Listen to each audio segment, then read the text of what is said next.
तो दिवस मला आज पण चांगला आठवतो. आमचं लग्न होऊन 3च महिने झालेले होते आणि माझ्या बायकोचा म्हणजे मेनूचा लग्न झाल्यापासून पहिलाच बर्थडे होता. आणि मी असं ठरवलं होतं की त्या दिवशी मेनू मला जे काही मागेल ते तिला द्यायचं. आणि दुपारचं जेवण करत असताना मी मेनूला विचारलं, मेनू आजचा दिवस फक्त तुझ्यासाठी, बोल तुला काय पाहिजे. तशी मेनू थोडंसं विचार करायला लागली आणि मला म्हणाली, मला सगळं मिळाले, मला वेगळं असं काहीच नको. तसं मी म्हणालो, अगं ते तर आहेच, तरी पण आज तुझा बड्डे आहे, त्यामुळं तू काय पाहिजे ते मागू शकतेस. तसं मग मेनू माझ्याकडे बघत म्हणाली, मग संध्याकाळी आपण लाँग ड्राईव्हला जाऊया, चांगला 2-3 तासाचा एकांतातला प्रवास, आणि त्यानंतर बाहेरच कुठेतरी मस्तपैकी जेवण करूया. आता मी थोडासा विचार केला आणि मेनूच्या त्या आयडियाला मी हो म्हणलो. कारण तसा पण मी आठवडाभर व्यस्तच असायचो. माझ्या कामाच्या व्यापातनं मेनूसाठी मी फारसा टाईम देऊ शकत नव्हतो. त्याच्यामुळं आजचा दिवस मेनूसाठी द्यायचं मी तसं मनातून ठरवलंच होतं आणि तिच्या आजच्या प्लॅनला पण मी लगेच दुजोरा दिला.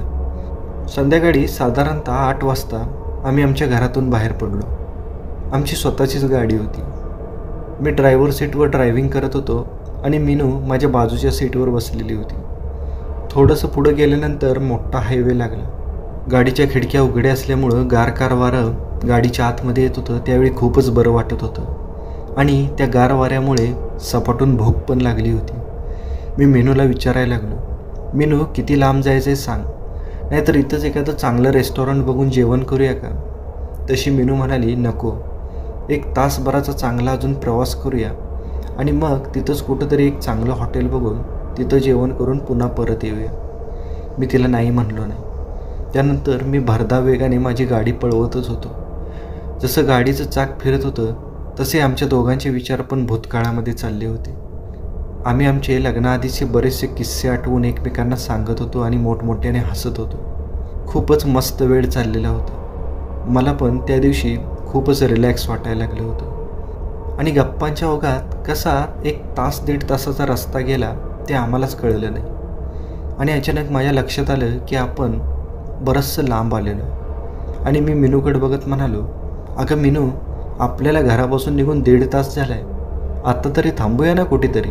माझ्या पोटात कावळे ओरडायला लागलेत, खूपच भूक लागली आहे. मान्य आहे तुझा बड्डे आहे, पण माझा पण थोडा तरी विचार कर. तशी मेनू म्हणाली, ठीक आहे, थांबू आपण इथंच कुठल्या तरी चांगल्या रेस्टॉरंटवर.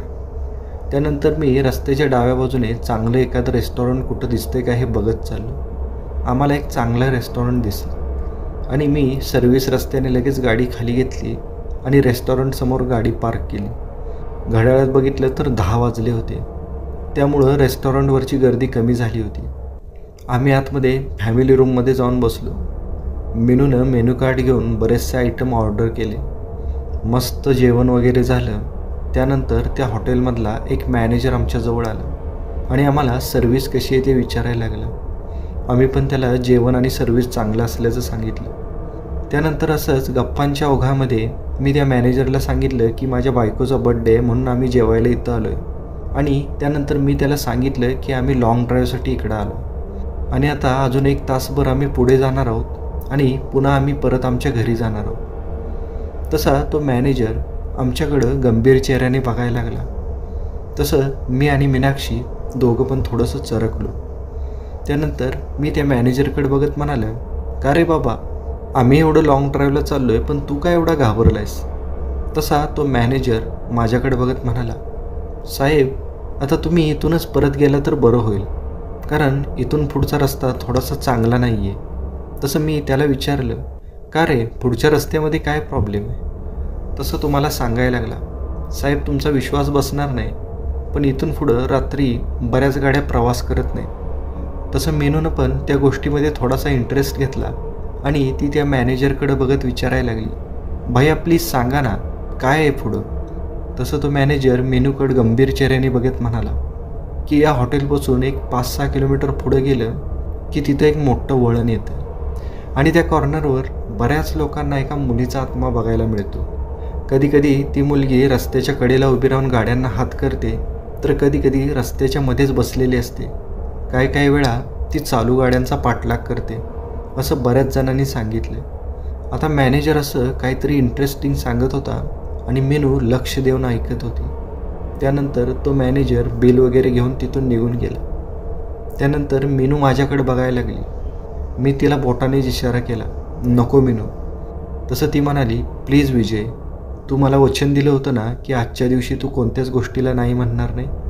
तर मग माझं आज तुला एवढंच मागणं आहे की मला त्या ठिकाणी जाऊन यायचं आहे. मला काहीतरी थ्रिलिंग करायचं आहे. मला माहीत आहे तिथं काहीच नसणार आहे, कारण माझ्या असल्या भुताटकींच्या गोष्टींवर विश्वास नाही. पण माझ्या इच्छेखातर आपण तिथं एकदा जाऊन येऊया ना. तसा माझा पण असल्या भुताकेतांवर किंवा असल्या भाकड कथांवर विश्वास नव्हता. त्यामुळं तिथं जाण्यात मला पण फारसा धोका वाटला नाही आणि मी मीनूच्या त्या प्रस्तावाला लगेच होकार दिला. पुन्हा आम्ही हॉटेलमधून बाहेर पडलो आणि मी माझी गाडी स्टार्ट केली. मीनू पुन्हा माझ्या बाजूला येऊन बसली. मी सर्व्हिस रस्त्याने पुन्हा गाडी हायवेवर नेली. मी आता यू टर्न न मारता त्या रस्त्याने पुढं जायचा निर्णय घेतला होता. मनात थोडीशी धाकधूक होती, पण शेवटी मी आणि माझी बायको दोघे पण शिकलेले असल्यामुळं आम्ही या भुताकेतांच्या गोष्टींनी फारसे प्रभावित झालो नाही. आणि जवळजवळ एक 10 मिनिटाचा प्रवास केल्यानंतर आमच्यासमोर एक मोठा कॉर्नर आला. ज्यावेळीपासून आम्ही त्या हॉटेलमधून बाहेर पडलो होतो त्यावेळीपासून आम्हाला त्या रस्त्यावर एकसुद्धा छोटी गाडी दिसली नव्हती. कधीतरी एखादा मोठा ट्रक यायचा, पण तो पण न थांबता भरधाव वेगाने निघून जायचा. मी आता साधारण 80-90च्या स्पीडनं गाडी पळवत होतो. तो कॉर्नर आता बघत बघत एकदम जवळ यायला लागला. मी मागं आरशात बघितलं तर आमच्या पाठीमागे पण गाडी नव्हती आणि तेवढ्यात तो कॉर्नर आला. पण आम्ही आता तो कॉर्नर पास करत असताना मला अचानक रस्त्याच्या मध्यभागी काहीतरी पांढरं पांढरं दिसलं. आम्ही त्या वस्तूपासून बरंचसं लांब होतो, त्यामुळं मी लांबूनच गाडीचा स्पीड थोडासा कमी केला. पण आम्ही एवढे लांब होतो की आम्हाला इथून ती वस्तू नेमकं काय आहे हे स्पष्ट दिसत नव्हतं. मीनूचं तिकडं लक्ष नव्हतं. ती मोबाईलमध्ये आलेल्या बड्डे विशेसला रिप्लाय देण्यामध्ये मग्न होती. जसं मी गाडीचं स्पीड कमी केलं तसं मीनू माझ्याकडे प्रश्नार्थक नजरेने बघायला लागली. तसं मी मीनूलाच बोटाने इशारा करत ती रस्त्याच्या मध्ये असलेली पांढरी वस्तू दाखवली. तसं मीनू गंभीर चेहऱ्याने तिकडे बघायला लागली, कारण तिला पण ते थोडंसं विचित्र वाटलं होतं. आणि जसं जसं आम्ही त्या वस्तूच्या एकदम जवळ गेलो तसं ती वस्तू बघून आमच्या अंगावर शहारे आले. आमच्या हृदयाची धडधड वाढली, कारण त्या रस्त्याच्या मध्ये खरंच एक मुलगी बसलेली होती. तिची पाठ आमच्याकडे होती आणि तोंड पलीकडच्या बाजूला होतं. ती रस्त्याच्या मधोमध मांडी घालून बसलेली होती. हे काहीतरी विचित्रच होतं. म्हणजे तो मॅनेजर म्हणत होता ते एकदम खरं होतं. मला काय करावं ते कळेना. आज आयुष्यात पहिल्यांदाच मी एवढा घाबरलो होतो. माझ्यापेक्षा विचित्र अवस्था आता मीनूची झाली होती. मगाशी ती एवढ्या धाडसानं तिथं जाऊया म्हणत होती, पण आता मात्र ती माझ्या खांद्याला घट्ट पकडून बसली होती. मी मीनूकडे बघत म्हणालो, मीनू घाबरू नकोस, तू फक्त डोळे झाक. मी एकदम हळूवारपणे गाडी त्या मुलीच्या जवळ न्यायला लागलो. आणि जशी माझी गाडी त्या मुलीच्या एकदम जवळ गेली तसं त्या मुलीनं झटकन तिची मान फिरवली आणि ती रागाने आमच्याकडे बघायला लागली. तिची फक्त एकच नजर आणि माझ्या काळजाचा ठोकाच चुकला. काळजाचं पाणी पाणी झालं. भीतीनं मी पूर्णपणे गरबगडीत झालो. स्टेअरिंगवरचे माझे हात थरथर कापायला लागले. ॲक्सेलेटर आणि ब्रेकवरचे माझे पाय लटपटायला लागले आणि मी हळूच माझी गाडी त्या मुलीच्या बाजूने पुढं काढायला लागलो. तशी ती मुलगी आता गाडी जशी पुढं जाईल तशी मान वळवून माझ्याकडे बघायला लागली. आता त्या मुलीपासून थोडंसं पुढं गेल्यानंतर मी सुटकेचा निश्वास सोडला आणि हळूहळू गाडीचं स्पीड वाढवायला लागलो. आणि मी आता मागं नेमकं काय झालं हे बघायसाठी गाडीच्या आरशामध्ये बघितलं तर मागचं दृश्य बघून माझ्या पायाखालची जमीनच सरकली. कारण मागं जी मुलगी रस्त्यात बसली होती ती आता उठून जोरजोराने पळत गाडीचा पाठलाग करायला लागली होती. एव्हाना मीनूने पण डोळे उघडले होते आणि तिनं मागं वळून बघितलं होतं. आणि जशी ती मुलगी आपल्या गाडीचा पाठलाग करते हे मीनूला कळलं तशी ती एवढी घाबरली की ती एकदम जोरात किंचाळली. मी मीनूला दिलासा द्यायचा प्रयत्न करायला लागलो, पण आता तिची भीती एवढी वाढली होती की ती आता वेड्यासारखी किंचाळायला लागली. आणि तिच्या ओरडण्याने आणि भीतीने मला काय करावं ते पण कळत नव्हतं. आधीच भीतीने गरबगडीत झाल्यामुळे माझ्या सगळ्या शरीराला कंप सुटला होता, पण त्या पण अवस्थेमध्ये मी जोरजोरात गाडी पळवत होतो. आता मी गाडीच्या स्पीडोमीटरवर बघितलं तर माझी गाडी 120-130च्या स्पीडनं चालली होती आणि माझा एक अंदाज होता की एवढ्या फुल स्पीडने चालल्यानंतर त्या मुलीपासून आपण लगेच लांब निघून जाऊ. आणि मी एक 5 मिनटं भरधाव वेगाने गाडी पळवतच राहिलो आणि पुन्हा मी आरशात बघितलं तर काय आश्चर्य, ती मुलगी आता आमच्या गाडीच्या मगाच्यापेक्षा जास्तच जवळ आली होती. मला हे खूपच विचित्र वाटलं आणि मला खूपच आश्चर्य वाटलं की माझी गाडी 130च्या स्पीडनं चालते, तरी पण ती मुलगी पळत माझ्या गाडीच्या एवढी जवळ कशी आली असेल. पुन्हा माझ्या लक्षात आलं की ती एक मुलगी नाही, तो एक आत्मा आहे, तो काहीही करू शकतो. पण मला आता माझी एकाग्रता भंग होऊ द्यायची नव्हती.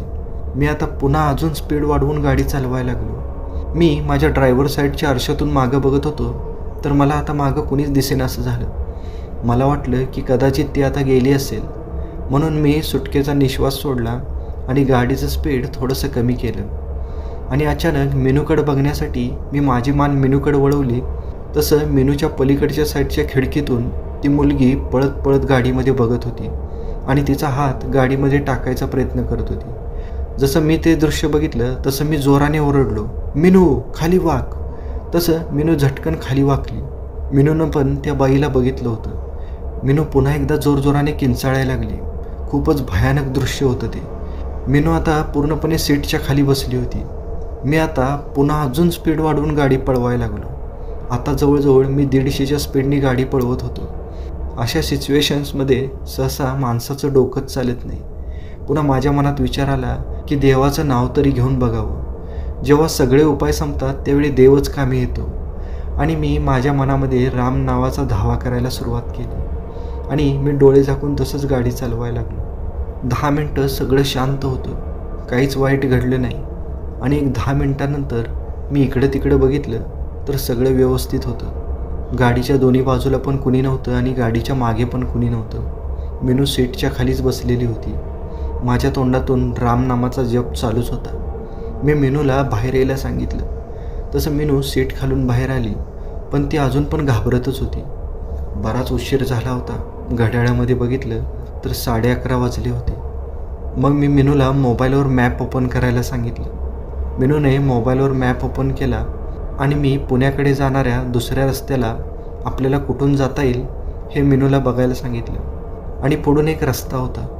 मी सर्व्हिस रस्त्याने गाडी खाली घेतली आणि एक 2-3 किलोमीटरचा कच्चा रस्ता पार करून आम्ही पुन्हा दुसऱ्या एका हायवेला जाऊन मिळालो.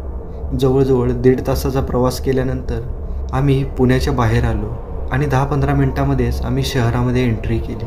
मिनू अजून पण गप्पच बसलेली होती. तिच्या मनावर आत्ताच्या घटनेचा खूपच खोल परिणाम झालेला होता. एक आठवड्याभराच्या काळानंतर ती पुन्हा नॉर्मल झाली.